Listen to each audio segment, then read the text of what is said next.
Vamos con las noticias del mundo ahora. Mi nombre es Ángela Gómez y aquí están los titulares. Estados Unidos amenaza con abandonar en los próximos días la mediación entre Rusia y Ucrania a menos que haya señales claras de que se puede llegar a un acuerdo de tregua. Lo dijo el secretario de Estado Marco Rubio al terminar su viaje a París, donde se buscaron puntos comunes con los europeos. Al menos 74 personas perdieron la vida en Yemen tras un ataque de Estados Unidos contra un puerto de combustible.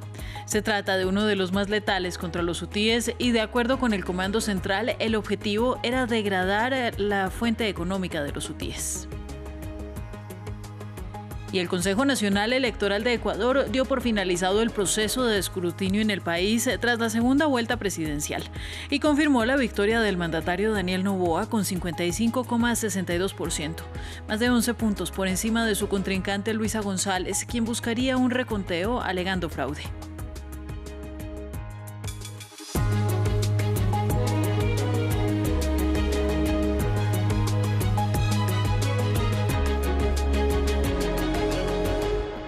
Gracias por estar con nosotros y comenzamos el informativo hablando de la guerra en Ucrania.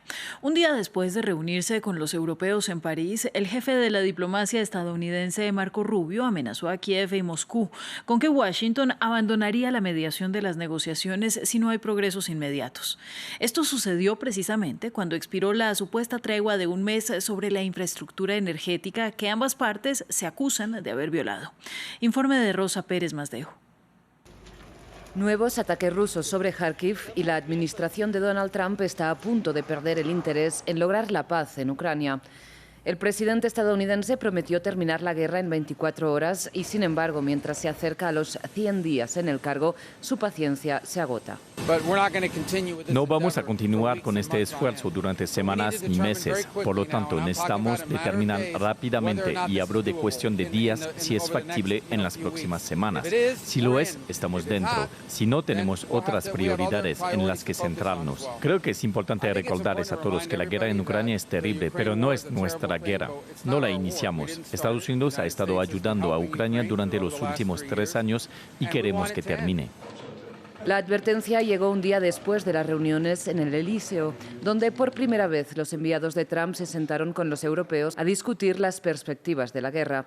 Los encuentros, en que participaron también funcionarios ucranianos, fueron criticados por Rusia, que acusa a Bruselas de querer seguir con la guerra y sabotear los diálogos entre el Kremlin y la Casa Blanca.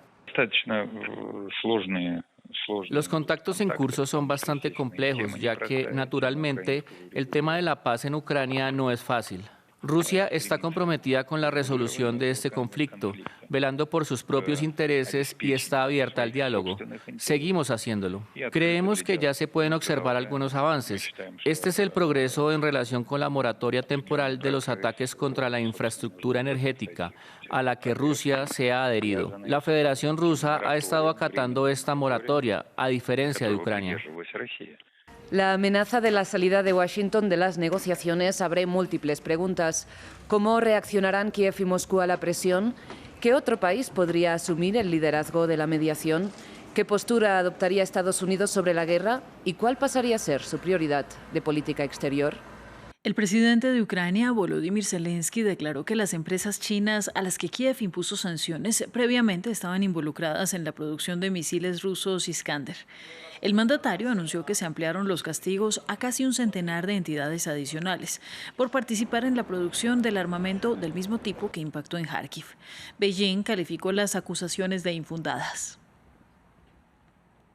Ucrania también fue el tema de discusión entre el vicepresidente de Estados Unidos, J.D. Vance, y la primera ministra de Italia, Giorgia Meloni, quienes se reunieron este viernes en Roma.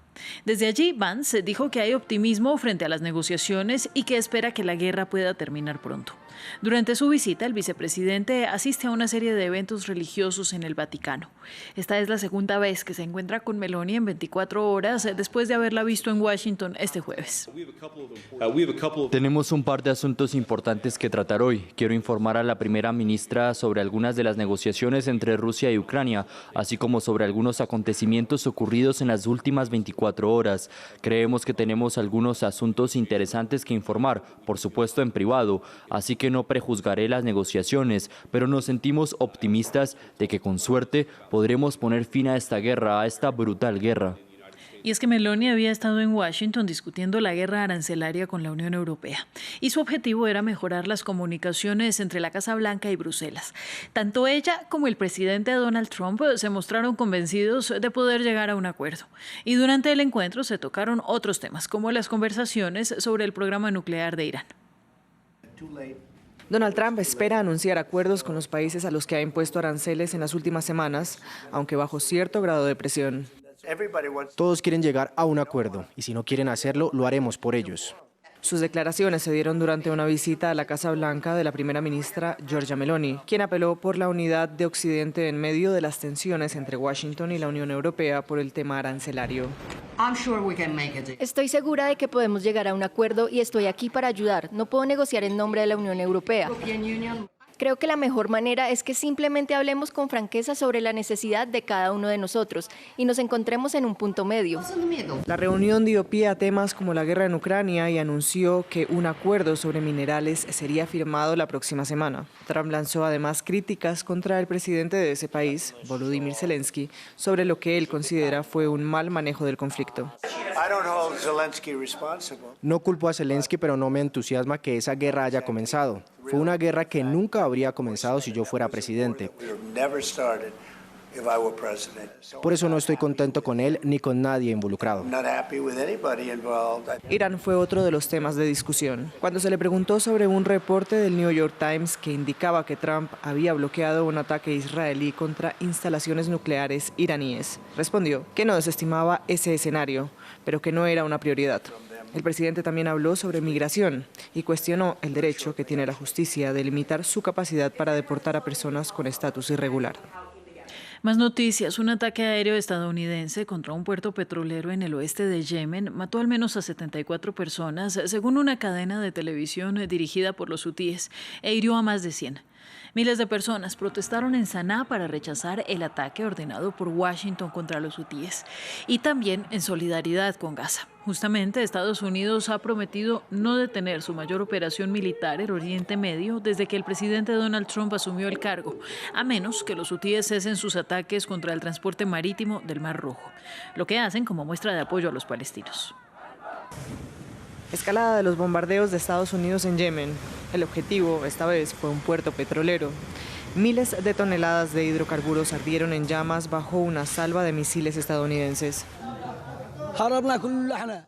Los misiles seguían cayendo uno tras otro. Había llamas por todas partes. Salimos a buscar un lugar donde refugiarnos y cada vez que nos movíamos nos alcanzaban de nuevo. Nuestros refugios fueron bombardeados. Estados Unidos se ha atribuido la responsabilidad del ataque. Las fuerzas estadounidenses tomaron medidas para eliminar esta fuente de combustible para los terroristas hutíes respaldados por Irán y privarlos de los ingresos ilegales que han financiado los esfuerzos hutíes para aterrorizar a toda la región durante más de 10 años. Pero con decenas de muertos, según una fuente hutí, este ha sido su ataque más mortífero contra Yemen desde el regreso de Donald Trump a la Casa Blanca. Los hutíes cuentan, de hecho, con el apoyo de Irán y, poco después de que Israel invadiera la Franja de Gaza en 2023, comenzaron a atacar buques de transporte marítimo internacionales en el Mar Rojo y también a Israel. Estados Unidos ha estado llevando a cabo ataques casi diarios en Yemen durante el último mes. Irán condenó el bombardeo del puerto de Ras Isa como brutal, mientras que Hamás ha denunciado un acto de flagrante agresión. Vamos a la Franja de Gaza, donde nuevos ataques israelíes causaron la muerte de al menos 25 personas.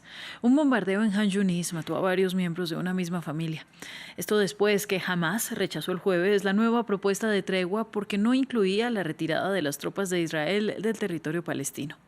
El ejército de Netanyahu dijo que había golpeado al menos 40 objetivos. Desde el jueves, Israel aumenta los ataques contra la Franja de Gaza. En las últimas horas ha matado a decenas de personas en distintos puntos del enclave. Un nuevo bombardeo cerca de Han Yunis ha causado la muerte de varios miembros de la misma familia, según la Defensa Civil Palestina. Estamos tan agotados.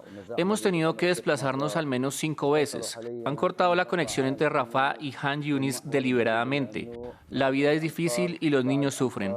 Estamos realmente agotados de las evacuaciones constantes. Hemos tenido suficiente. Desde que rompió la tregua hace exactamente un mes, el gobierno de Benjamin Netanyahu reanudó los bombardeos y las operaciones terrestres en el enclave palestino asediado, donde bloquea la entrada de ayuda humanitaria desde el 2 de marzo. Esta semana Israel ha propuesto una tregua de 45 días a cambio de que Hamás entregue los rehenes vivos, una propuesta rechazada por el grupo palestino que pide nuevamente que las tropas israelíes abandonen la franja. Los acuerdos parciales son usados por Netanyahu y su gobierno como tapadera de su proyecto político, basado en la continuidad de la guerra, del genocidio y de la hambruna, incluso si eso significa sacrificar a sus propios prisioneros. Y nosotros no participaremos en esta política. Las autoridades palestinas también informaron de varias víctimas mortales de un ataque israelí en el norte de Gaza, que ha impactado contra bloques residenciales. Pasamos a Turquía porque inició el juicio contra casi 200 personas, entre ellas estudiantes y periodistas arrestados durante las protestas contra el encarcelamiento del alcalde de Estambul, Ekrem İmamoğlu. Una multitud se congregó a las afueras del juzgado, donde se sentaban los acusados. La mayoría de ellos estudiantes, pero también había 8 reporteros, incluido el fotógrafo de la AFP, Yasin Angul. Enfrentan varios cargos, en particular participar en manifestaciones y marchas ilegales y no dispersarse a pesar de las advertencias policiales. Vamos a América Latina. El Consejo Nacional Electoral de Ecuador dio por terminado el escrutinio de la segunda vuelta que dio la victoria al actual presidente Daniel Noboa con 55,62% de los votos. El CNE dijo que procesó al menos 100% de las actas en las 24 provincias y que oficialmente Noboa ganó la elección por 11,24 puntos sobre la izquierdista Luisa González, que obtuvo 44,38% y desconoció su derrota. Sin embargo, las misiones de observación electoral de la Unión Europea y la Organización de Estados Americanos descartaron las denuncias de fraude. Ahora el CNE espera la llegada de 11 actas desde el extranjero que registran inconsistencias para cerrar el proceso electoral. Las actas de las 24 provincias de Ecuador han sido procesadas al 100%. El trabajo técnico y eficiente de los funcionarios electorales a escala nacional ha permitido al CNE entregar resultados de forma técnica y oportuna, lo que ha sido destacado por las misiones de observación electoral que han acompañado las elecciones de Ecuador en 2025.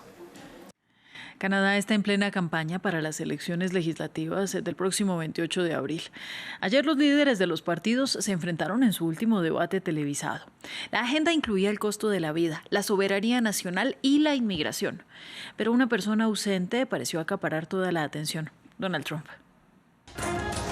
Mientras los canadienses se preparan para acudir a las urnas el 28 de abril, el actual primer ministro y candidato liberal Mark Carney se presentó como el hombre fuerte para liderar a Canadá contra un vecino hostil del sur. Donald Trump intenta cambiar radicalmente la economía mundial, el sistema comercial, pero en realidad lo que intenta hacerle a Canadá es quebrarnos para que Estados Unidos pueda controlarnos. Quieren nuestra tierra, nuestros recursos, nuestra agua, nuestro país. Todos nos opondremos a Donald Trump. Estoy listo.